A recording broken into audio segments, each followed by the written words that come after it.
Hey everybody, and welcome back to another one of Mudflap's movie reviews. My name is Mudflap, and today I will be reviewing the Sony Marvel movie Morbius.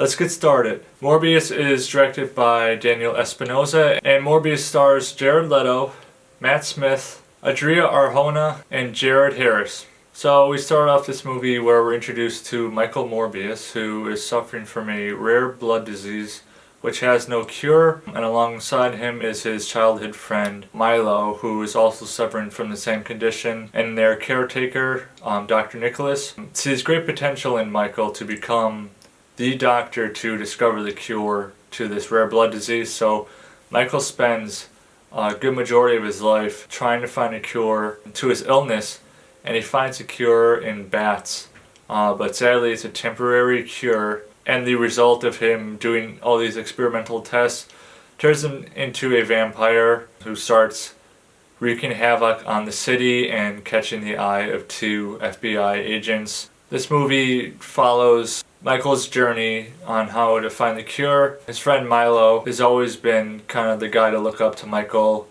but there are times where Michael just wants to keep the cure to himself because he knows the problems it can cause.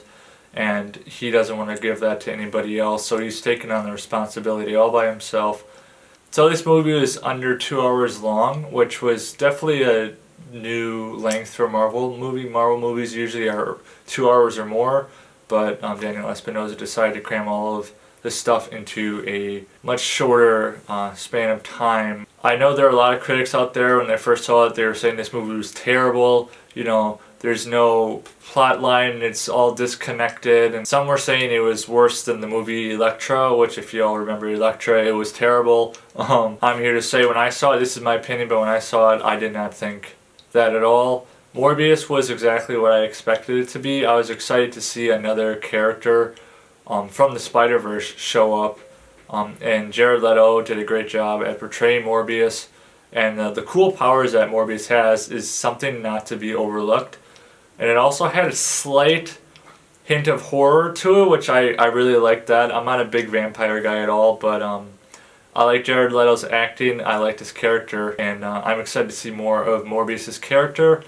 And we also got to see a little look into Milo as well, as he is struggling more with who he is, and he's trying to make Michael accept that Morbius isn't a bad thing, it's a good thing. So there's a dynamic there. They've been lifelong friends, and there's kind of a rift between them where Milo sees this as a cure and Michael sees this as a curse. So that was just one thing that definitely was at the center of this whole movie. It was a little slow. There wasn't a ton of action until the middle to the end, but a lot of it had to do with Michael trying to figure out how to not only find the cure, but to make it permanent. So this movie does leave you with wanting more, I'll say that. The trailers showed this, but we got to see Adrian Toomes show up for just a short time. The one thing that a lot of people had to say about Morbius in the negative way is Sony directors don't know what Spider-Man universe Morbius is actually set in. I honestly don't know either. I'm a little confused by it. They're not giving us a straight answer, which I think is definitely a bad move by Sony. The audience needs to know, what Spider-Man are we going to see? It's definitely not Tom Holland's universe. My guess is it's Andrew Garfield's universe, but that's all I guess. I liked a lot of the movie. I wish the storyline was a little stronger, but the characters were good. Matt Smith was great.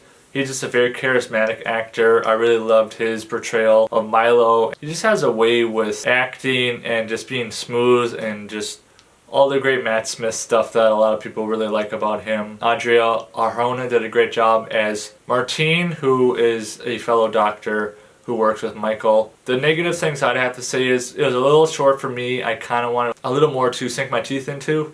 And then also that there was kind of some disorganization going on there with jumping all over the place with storylines and plot, and we're here 1 minute and here the next.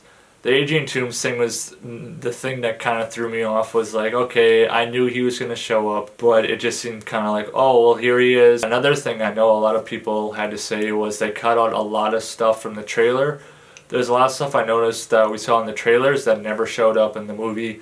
Sony made all those decisions to, I don't know, cut ties with Spider-Man, I guess. I'm not really sure what they're doing, and that's definitely not a good way for Sony to be marketing this movie. For this movie, I'll give it a 6.5 out of 10 Mudflaps. Like I said, I walked in with the expectation of it's gonna be a mediocre Marvel movie, which it was. It wasn't anything great. Morbius also has 2 mid-credit scenes, but no post-credit scenes, so you don't have to sit through 15 minutes of credits to see the last scene.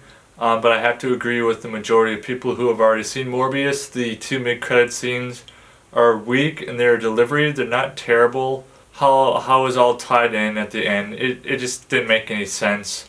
But that's all I'll say about the post-credit scenes. But if you want to see them and you're curious about them, make sure you stick around to see both mid-credit scenes. I highly recommend going to go see it though and make your own judgments and assessments. You know, all this is just my opinion, so totally go see it. And drop in the comments below what's your favorite vampire movie. And as always, if you like this video, give me a thumbs up. Hit that subscribe button, ring that bell, and I'll see you next time.